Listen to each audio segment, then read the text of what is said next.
You're looking at the magnetosphere. You're looking right at Earth, sun off to the right. We think if you point directly at Earth and then raise your finger 30 degrees up, that's where the brown dwarf is, out by the orbital of Uranus. That wave that we showed you, you can see it even in a still frame. It shows up. That wave that swept across the northwest and into the southwest, spanning all the way from Canada down into Baja. It overtook the clouds in front of it and kind of mowed them down. And basically, the reason I'm making this video is to kind of cover some of the things that we not overlooked, but we couldn't get to. So when you see a perfect eye like this, it makes you wonder how many of those particles are coming right at you and punching through the tail stream. If that would be the case, then you would have your second wind running almost 90 degrees to the sun's wind. That means that there would be less opposition to both winds, and the wind coming in at a 90-degree angle will be able to penetrate the tail stream of that solar wind that makes it upon Earth a tailstream. You would be able to punch through it much easier than going through the bow shock zone to get to the backside tailstream and load up with electrons. Now, we showed you a system, a ghost system, that was plunging down the coastline. This is Gulf of Alaska. Alaska's at the very top. Vancouver's that stayed on the right. But we were looking for an invisible system. We said there was an invisible system. We couldn't find it, but we used the fire hydrant effect being created by it. We used a lot of techniques to try to hone in on this rotation, and there it is. And when you go south, you can see it's affecting the northern equatorial belt of water, stripping water off and throwing it back up across Mexico and probably through Texas. Who knows? But you can see the pressure wave out in front of that system. It creates a boundary like a shock wave zone. That was different than the wave we noticed traversing across the United States. We went to that ghost system, the eye, the front of that ghost system, and we see these bizarre waves. Now, we do know that some of these are atmospheric waves. The reason it looks like some of them are traveling in an opposite direction is because that system is tilted. You look at a plate that's spinning flat and you tilt it up and you get an oval shape to the eye, and then the pressure waves on the bottom are going the opposite direction as the pressure waves on top. That can leave a mosaic.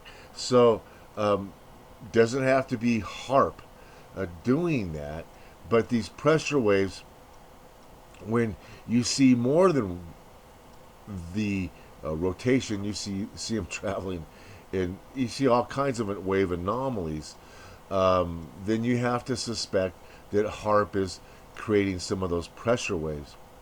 And we'll explain how that happens. We go to a higher elevation. We look at that same area. We pull back a little bit. That's all California on the left. This is Southern California, Southern Nevada, where this dark spot opens up. Again, you notice it's kind of oval because it's kind of tilted. But there's your rotation. There's your storm. It is completely and totally invisible on some infrared. Now, the pressure waves that build up create troughs, peaks, and valleys, and so those will have slightly different temperatures and will show up on an infrared map that's a good infrared camera and pick up those temperature differences between the troughs and the peaks of those pressure waves.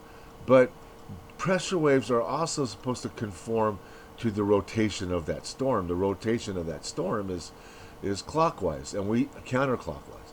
And we see that some of those pressure waves do conform to this rotation that you see. But there's a whole lot of other stuff that doesn't make sense.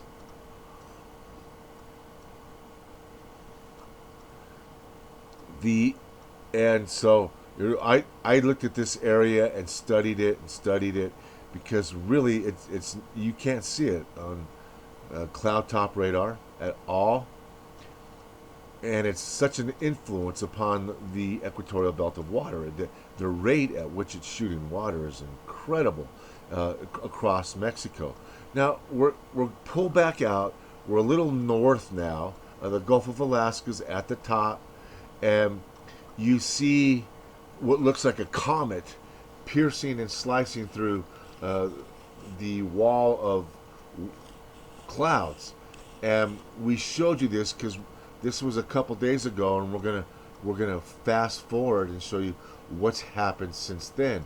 You notice at the top of the screen, you see a pressure wave kind of encroaching down and overtaking the cloud layer and getting rid of it. You notice this system is like punching a hole, but the rotation, it seems like it's not being sustained on that head of that comet. It's spinning counterclockwise. Well, now today that spin is kind of petered out. Its tail has been compressed, but it punched a big hole, and look what it did to that stream of water that normally would be angling up towards Alaska. It made it almost go in a different direction. If you look where that head meets that wall of water, you'll see that you have water splitting and going upwards, and then you have water splitting, pushing downwards. So this is exerting high pressure upon that whole system and carved out like a hole in it. And in that void, though, that wave from the top, that mushroom shape pushing down, so you're going to have this void for a time being in the Pacific, with the stream of water making an S turn that we haven't seen for months. Generally, the water wants to go left to right because it's the jet stream. We don't know what it is, but here's that wave again, overtaking the clouds. It could be a pressure wave that is set up by the counterclockwise rotation of a front, but the wave just happened to extend all the way from the Hudson Bay down to Baja, Mexico. So that kind of pressure wave on that big of a system is hard to imagine. Now, I told you the system that pummeled Texas and Texarkana and brought down the cold air was going to reform and pass underneath Greenland.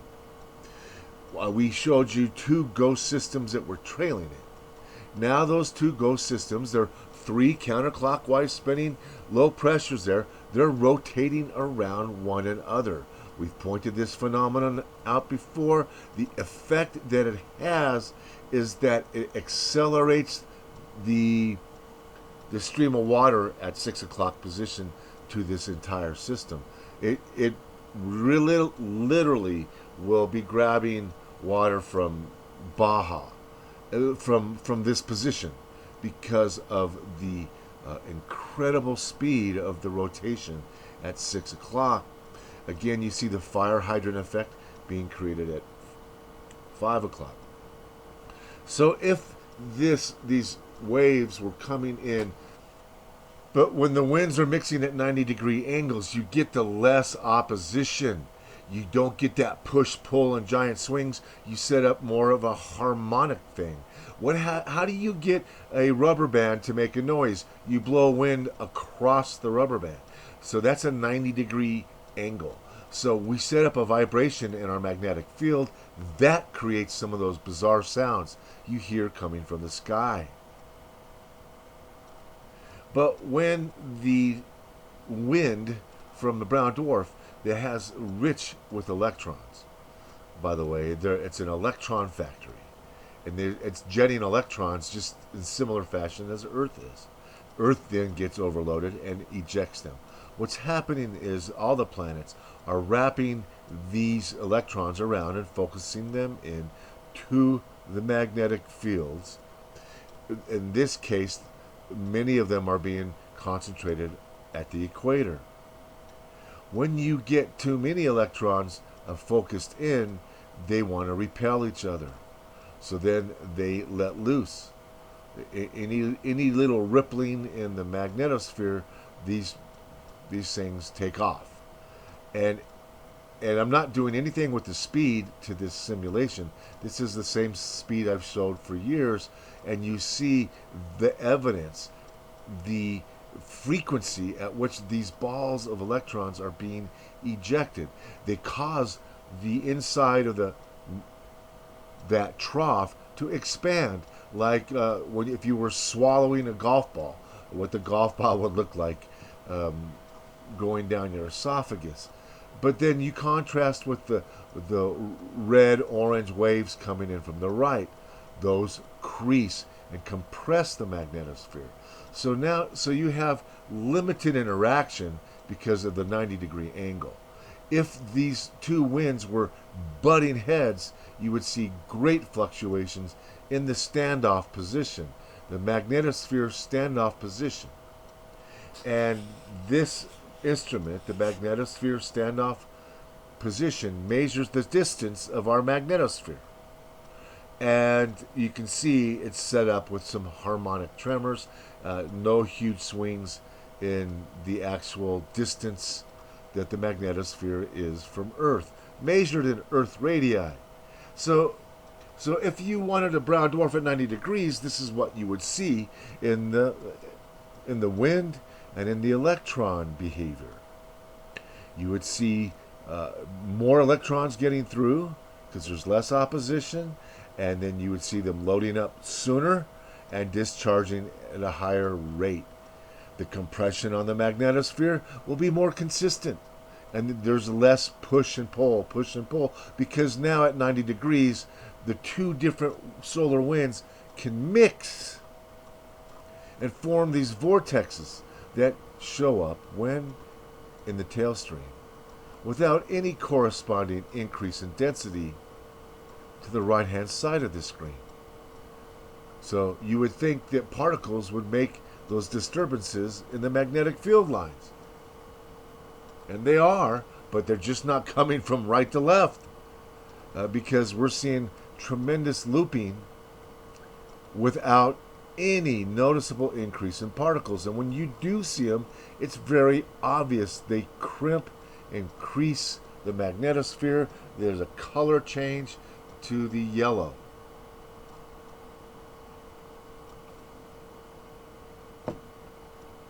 So when we look at the behavior of the surface plasma of the sun, we look at the behavior of the earthquakes, and they all mimic what happens in a 90-degree alignment. Problem is, there's nothing in a 90-degree alignment except our object. And I want to tell you something.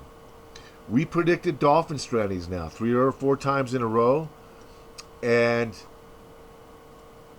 it's happening again. We told you there were going to be dolphin strandings in February, and it's happening all over the globe. Not just dolphins, but whales, not just pilot whales, but other whales are affected. So anything that has a very sensitive electromagnetic compass in their brain, any animal that has that is going to be thrown off navigationally by the extra magnetism that's exerted during 90-degree alignments with an object that didn't used to be here.